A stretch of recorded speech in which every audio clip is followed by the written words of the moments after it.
Üdvözlök mindenkit, a mai videó témája egy sötét korszak, társadalom bukása, gyermeknevelés szempontjából, szocializmus és a narcisztikus személyiségzavar.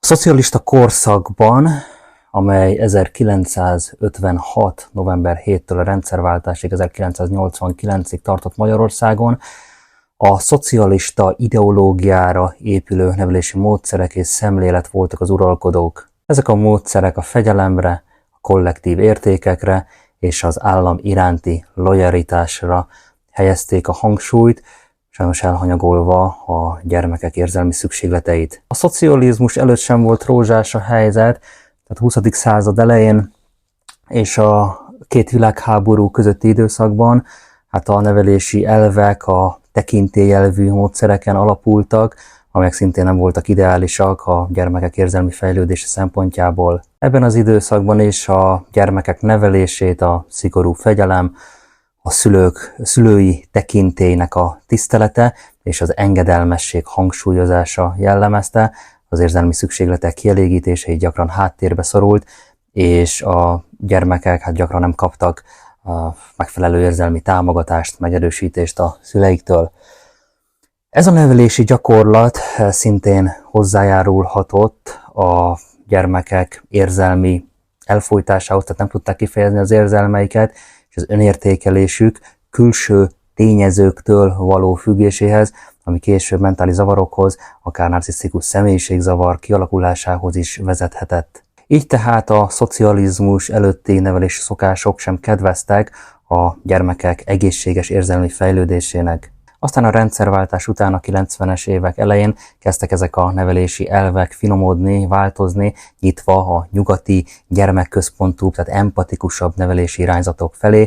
Ekkor vált egyre elfogadottabbá a 90-es éveknek az elején a gyermekek érzelmi szükségleteinek a nagyobb figyelembevétele és a korábbi tekintélyelvű módszerek háttérbe szorultak. A szocialista rendszerben Magyarországon elterjedt gyermeknevelési gyakorlatok valójában jelentős hatással lehettek a gyermekek pszichológiai fejlődésére, és hozzájárulhattak különféle mentális zavarok, akár a narcisztikus személyiségzavar kialakulásához. Az adott időszakban alkalmazott nevelési módszerek, különösen a szigorú fegyelmezés, az érzelmi szükségletek figyelmen kívül hagyása, valamint a tekintélyelvű, kemény szülői szerep, azok olyan környezetet teremthettek, amelyek kedveztek a narcisztikus jellemvonások kifejlődésének. Fontos azt is megjegyezni, hogy természetesen nem mindenki lett ilyen, tehát nem mindenkinek lett valamilyen mentális zavara a neveltetés hatására, de akiben a genetikai hajlandóság ott van, és ezen felül ott van egy diszfunkcionális családi környezet, hát akkor ez nagyon könnyen valamilyen mentális zavarhoz vezethet, és bizony a szocialista rendszerben ez minden adott volt, hogy kineveljen egy mentálisan, finoman fogalmazva nem éppen egy toppon lévő társadalmat, aminek nagyon hosszú távú következményei lettek. Aki szeretné azt jobban megérteni, hogy mitől lesz valaki narcisztikus személyiségzavaros, annak javaslom, hogy nézze meg az ezzel specifikusan foglalkozó videómat, így lesz neki teljes a kép a mai videóanyaggal együtt, de nyilván a nézők közül pontosan tisztában vannak rengetegen azzal, hogy hogyan is alakul ki a narcisztikus személyiségzavar. Tehát akkor ennek a videónak a végére majd beteszem ide az ajánlott videók közé ezt a videót is. Hát akkor nézzük a szocializmust. Csecsemőgondozás és a sírásnak a kezelése, a szocialista korszakra jellemző tanácsok, miszerint a síró csecsemőt azt ne vegyük azonnal fel, és hagyjuk sírni, hagyjuk csak ott, majd elhallgat. Ezek alapvetően arra irányultak, hogy a gyermek az ne váljon függővé a szülők figyelmétől.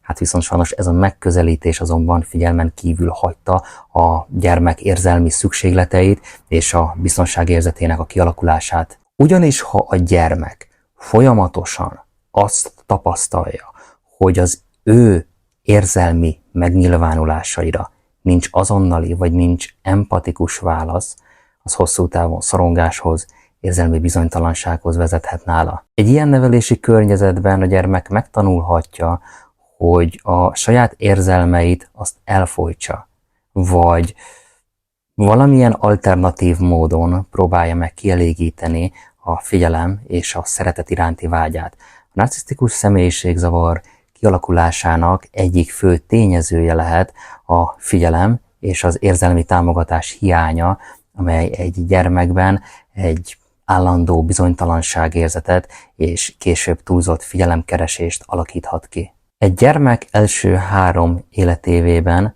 3 kulcsfontosságú dolgot kell megadni a szülőnek, hogy letegye az alapokat egy egészséges személyiségfejlődéshez. Ha ezen 3 dolog közül akár nem kapja meg az egyiket, akkor annak nagyon súlyos következményei lehetnek. Mi ez a 3 dolog? A gyermek első életéveiben alapvető fontosságú, hogy megkapja először is a feltétel nélküli szeretetet, az elfogadást. Fontos, hogy megkapja az állandóságot, legyen a szülő mindig jelen, és nagyon fontos, hogy megkapja a biztonságot. Mivel ezek az érzelmi szükségletek alapozzák meg a későbbi érzelmi és a pszichológiai fejlődését egy gyermeknek. Az újszülött számára a világ az ismeretlen, kiszámíthatatlan, ezért az anya vagy egy anya szerepében lévő gondozó állandó jelenléte és válaszkészsége segít a bizalom és a biztonságérzet kialakulásában. A szeretetteljes érintések, gondoskodó figyelem, az állandó fizikai jelenlét, ezek mind-mind hozzájárulnak ahhoz, hogy a gyermek megtanulja azt, számíthat a körülöttük lévő felnőttekre, amikor szüksége van rájuk. Ez az alapvető biztonságérzet később a gyermek önbizalmának, társas kapcsolataiban való sikerességének és az érzelmi stabilitásának is pillére lesz. Ha a gyermek viszont nem kapja meg ezeket a szükségleteket, az érzelmi bizonytalanságot, szorongást, kötődési problémákat is eredményezhet, amelyek természetesen hosszú távon befolyásolhatják az életének minden területét. A feltétel nélküli szeretet, tehát nem csak a pillanatnyi boldogságot, hanem a hosszú távú érzelmi jólétet is megalapozza. Megyünk a 2-esre, érzelmi szükségletek kezelése. Az érzelmi nevelésben a hagyományos, szigorú és fegyelmet, engedelmességet előtérbe helyező megközelítés hosszú távon jelentős hatással lehet egy gyermek érzelmi fejlődésére. Ha a gyermek érzelmi megnyilvánulásait az rendszeresen figyelmen kívül hagyják, vagy ha ezeket az érzelmi megnyilvánulásokat negatívan értékelik, akkor az a gyermekben azt az érzést erősítheti meg, hogy az érzelmei azok nem fontosak, vagy hogy az érzelmeinek a kifejezése az nem helyén való, tehát szégyelli.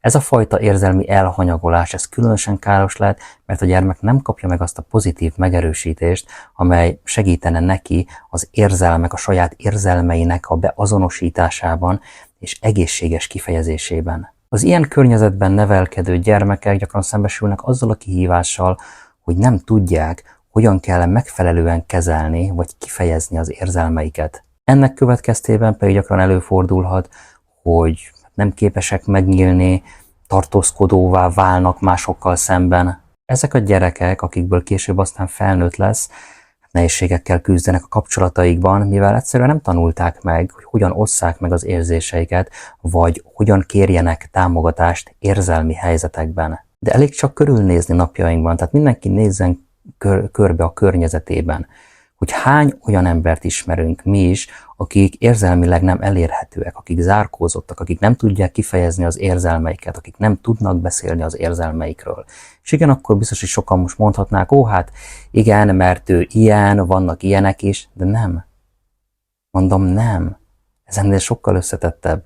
Ezeknek nagyon mély pszichológiai okai vannak, ha valaki ilyen. Ez a frusztráció és érzelmi elfojtás hosszú távon rendkívül komoly pszichológiai problémákhoz vezetnek. Például a narcisztikus személyiségzavar egyik alapja lehet, hogy az egyén az egyszerűen nem tanulta meg, hogy hogyan kezelje és hogyan fejezze ki a belső érzelmeit. Mivel ennek a személynek az érzelmi szükségletei nem kaptak megfelelő figyelmet és megerősítést gyermekkorban, így felnőttként állandóan külső elismerésre és figyelemre vágyik. Az ilyen emberek mondhatni, hogy állandóan keresik a külső megerősítést, hogy pótolják azt az érzelmi űrt, amely gyermekkorukban alakult ki. Az érzelmi magányosság és a belső bizonytalanság érzése arra készítheti ezeket a személyeket, hogy a saját értéküket és a fontosságukat kizárólag mások véleményén és elismerésén keresztül definiálják. Hát ezek az emberek nem tudják, hogy hogyan alakítsanak ki mély, érzelmileg kielégítő kapcsolatokat, mert az érzelmeik kifejezésére irányuló képességeik azok fejletlenek maradtak. Az érzelmi nevelés tehát alapvető fontosságú nem csak a gyermek jelenlegi jóléte, hanem a hosszú távú pszichológiai egészsége szempontjából is, mert itt dől el, hogy milyen felnőtt lesz belőle. Nézzük meg a nevelési módszereket. A szocialista korszakban széles körben elterjedt volt a szigorú, a tekintélyelvű nevelési módszerek, és ezek jelentős mértékben hozzájárulhattak különféle mentális zavarok, így akár a narcisztikus személyiségzavar kialakulásához is. Ezekben a nevelési rendszerekben a gyermekek azt tanulják meg, hogy az értékük az kizárólag a teljesítményükön és az engedelmességükön alapul, miközben kevés figyelmet fordítanak, leginkább semennyit a saját érzelmeik és identitásuk szabad kifejezésére. A szülő megmondta a gyermeknek, hogy mi lesz, ha felnőtt lesz. A gyermek meg követte a parancsokat mindenben, miközben nem fejezhette ki magát. Tehát ezek a nevelési módszerek leginkább arra ösztönzik a gyermeket, hogy elsősorban a külső elvárásoknak próbáljon megfelelni, és ne a saját belső világára, érzéseire koncentráljon. Ha a gyermek állandóan azt tapasztalja, hogy csak akkor kap elismerést vagy szeretetet, ha megfelel a szülők vagy más tekintély személyek által meghatározott követelményeknek, hát azt az érzést keltheti benne, hogy valódi értéke csak mások szemében létezik. Ez a hozzáállás azonban akadályozza az önálló identitás és az egészséges önértékelés kialakulását. Mint tudjuk, egy narcisztikus személyiségzavarosnak sem identitás magja, sem pedig önértékelése nincs. Egy narcisztikusnál minden csak látszólagos, túlfújt.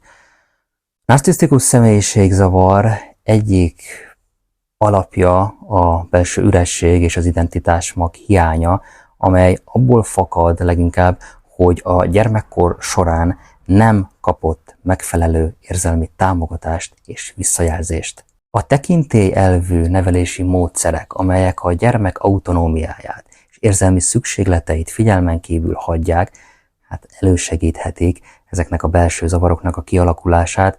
A gyermek úgy érezheti, hogy egyedül kell megbirkóznia az érzelmeivel, miközben állandóan arra törekszik, hogy valamilyen módon, de elismerést, figyelmet kapjon, hogy pótolja a belső bizonytalanságait és szeretet hiányát. Ez a fajta nevelési megközelítés sajnos hosszú távon nagyon komoly pszichológiai problémákat eredményezhet.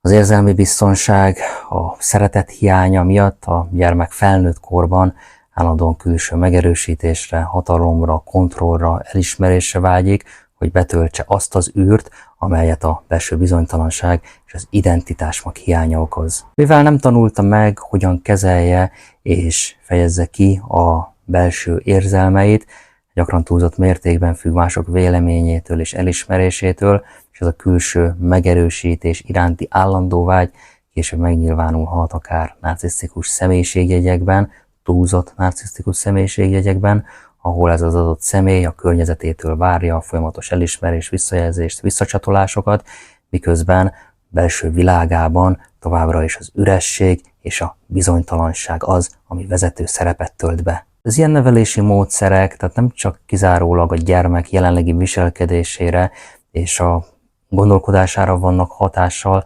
hanem hosszú távon befolyásolhatják a pszichológiai jólétét és a személyiség fejlődését is. Menjünk következőre, szoptatás és táplálás. A szoptatás és a táplálás időzítése az szintén kulcsfontosságú szerepet játszik a csecsemők biztonságérzetének és érzelmi fejlődésének kialakításában. Az első életévben a csecsemő számára az étel az nem csupán fizikai szükséglet, hanem az érzelmi biztonság egyik alapvető forrása is. Tehát amikor a gyermek éhségére vagy érzelmi szükségleteire időben és megfelelő módon válaszol a szülő, akkor kialakul benne a gyermekben az úgynevezett ősbizalom, amely az egészséges kötődésnek az alapja. Azonban, ha a csecsemő nem kapja meg azonnal az ételt, vagy az érzelmi támogatást, amire neki abban az adott pillanatban szüksége lenne, akkor az bizonytalanságot, szorongást, frusztrációt okozhat neki. Ez a bizalmi alap hiánya később az élet minden területére kihat. Tehát azok a gyermekek, akiknél ez az úgynevezett ősbizalom nem alakul ki megfelelően, hát gyakran tapasztalnak kapcsolati problémákat majd felnőtt korukban. Mi az, amire itt gondolok, nehezebben bíznak meg másokban, leginkább semennyire, gyanakvóak, vagy éppen ellenkezőleg túlzott mértékben függenek mások elismerésétől, véleményétől, szeretetétől, hogy pótolják valahogy a gyermekkori bizalom hiányát. Tehát ez a bizonytalan kötődés, ez hozzájárulhat ahhoz, hogy az adott személy kapcsolatai azok nagyon felszínesek, vagy instabilak legyenek, mivel folyamatosan külső megerősítést keres, a belső bizonytalanságérzet hiányának az ellensúlyozására. A szoptatás és a táplálás, tehát nem csupán a fizikai, hanem a pszichológiai jólét szempontjából is egy nagyon meghatározó tényező, ez pedig alapvetően befolyásolják ennek az adott személynek a későbbi életét. Azt is fontos itt elmondani a szocializmusban, hogy a szoptatás kérdése az nagyon megosztó volt ebben az időszakban. Tehát bár az egészségügyi szakemberek azok igen gyakran ösztönözték a szoptatást, viszont a tápszeres táplálás az egyre elterjedtebbé vált, különösen a városi környezetben. A szoptatás időtartamát és a gyakoriságát illetően gyakran azt tanácsolták, hogy a csecsemőket, azokat rendszeres időközönként és nem igény szerint kell etetni, hát ami a mai elvektől egy eltérő megközelítés volt. Menjünk a következőre, propaganda és a társadalmi normák hatása. A szocialista korszakban az állami propaganda az jelentős hatással volt a nevelési módszerek kialakítására és a társadalmi normák megszilárdítására, tehát a szocialista rendszerben kollektív értékek, fegyelem és az állam iránti hűség voltak a nevelés központi elemei, amelyeket a propaganda minden szinten hangsúlyozott, legyen szó oktatásról, legyen szó médiáról, közösségi tevékenységekről. A gyermekek már egészen fiatal kortól kezdve azt tanulták, hogy a közösség érdekei azok mindennél fontosabbak. Tehát fontosabbak az egyéni érzelmi szükségleteknél is, és hogy az állam iránti lojalitás az mindenek felett áll. Ezek a társadalmi normák fokozottan érvényesültek a családi nevelésben is, ahol a szülők gyakran érezték a nyomást, hogy a gyermekeiket hát a hivatalosan elvárt módon kellene, hogy neveljék. Ez az elvárás pedig azt eredményezte, hogy a gyermekekben korán kialakult az alkalmazkodás kényszere, miközben a saját érzelmi szükségleteiket háttérbe szorítják. Az érzelmi szükségletek elfojtása és a külső elvárásoknak való megfelelés között keletkező kognitív disszonancia hosszú távon nagyon komoly belső konfliktusokat okozhatott a gyermekekben. Azt akarom ezzel mondani, hogy ez a belső ellentmondás, hogy a gyermek vágyai és szükségletei azok nincsenek összhangban azzal, amit a külvilág elvár tőle, szorongáshoz, frusztrációhoz, érzelmi elfojtáshoz vezethetett. Mivel az állami propaganda által sugalt értékeknek való megfelelés volt a prioritás, a gyermekek nem kaptak elegendő támogatást ahhoz, hogy megtanulják azt, hogyan is kezeljék a belső érzelmi világukat. A gyermekek nem kaptak elegendő támogatást ahhoz, hogy megtanulják, hogyan is kezeljék a belső érzelmi világukat.